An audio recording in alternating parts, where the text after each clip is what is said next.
here today with my embossing caption maker collection.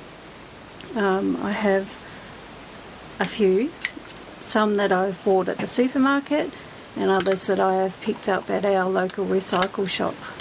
The one I'm going to focus on is the Dymo Caption maker that comes with the font wheels, and I will show you a few tips and tricks. So this is the Dymo Caption maker. Mine gets used quite a lot. I use it for journaling on my layouts. Instead of using a journal strips, I just quickly push these through and I don't have to use the computer or pull out the typewriter or even a pen. So for me it's a handy option. To replace the font wheels, you just simply push from the right across to the left and it comes out, and this one comes with the 3 font wheels, and it comes with a handy bag to store them in. And each of the font wheels will come with obviously different font, but also different little characters. So this one doesn't have numbers, this one does, and this one's my favourite one, and it usually stays in my caption maker. So we load up the font wheel and put in our tape. This one I've already started. There we go. And you can simply feed it through so that it's out the other end. And you'll see here with the bracket, that's actually the space font character. What would you call it? It's a space.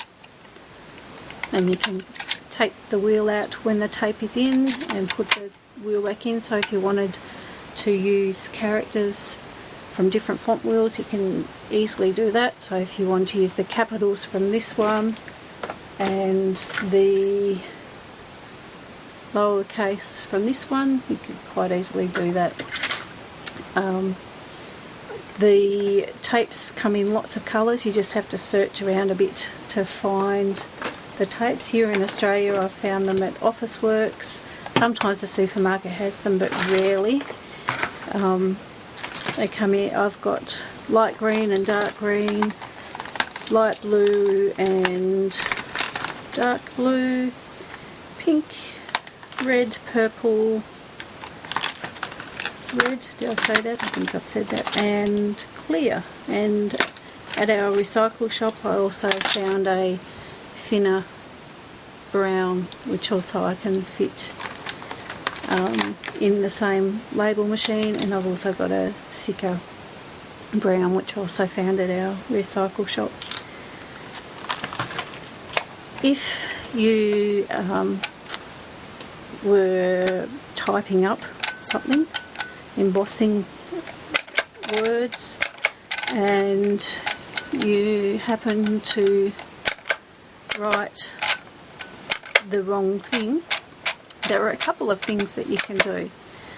So I'm writing happy birthday and then I realise I want to write Christmas, so I've pushed the B. What I can do is when the tape goes all the way through still, I can pull it back so that the B that has been punched is right under the letters, turn it round to C and finish writing Happy Christmas.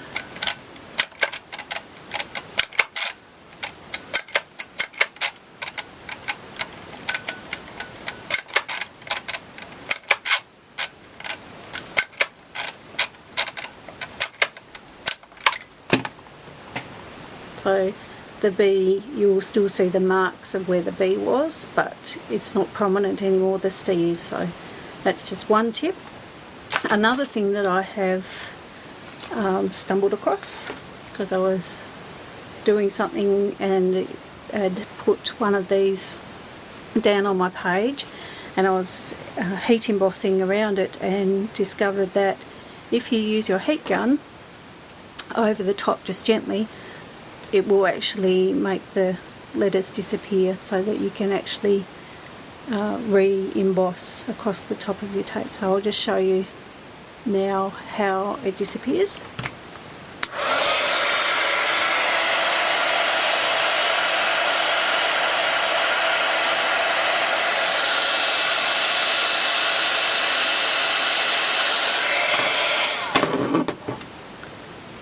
And of course the tape curls up because of the heat, but you'll see that the white's all disappeared.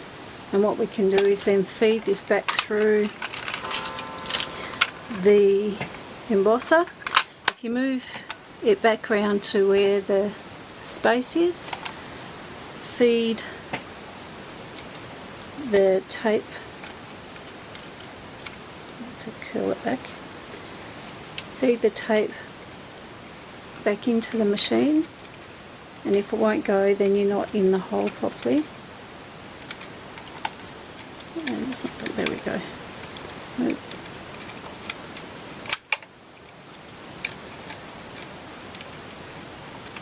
No, not straight enough.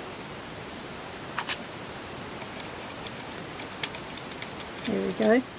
And then you can reuse that tape, and it's also great because when you get to the end of a roll, you'll usually end up with just a little bit left, or if you have done like this, that you've made a mistake, then you'll have that little bit that you want to push back through, then this is a great tip too.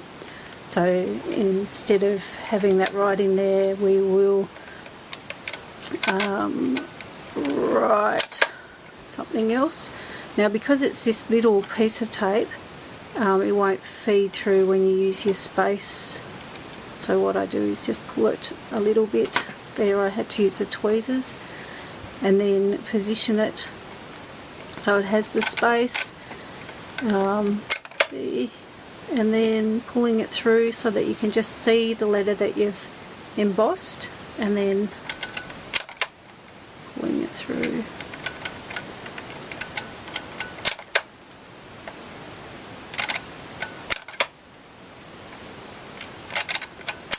Oh, so there I've made a mistake. I want to do the E, so pull it back down. E. And this is also a great way if you wanted the lettering to be a bit disjointed. You can do that this way too. So instead of being straight,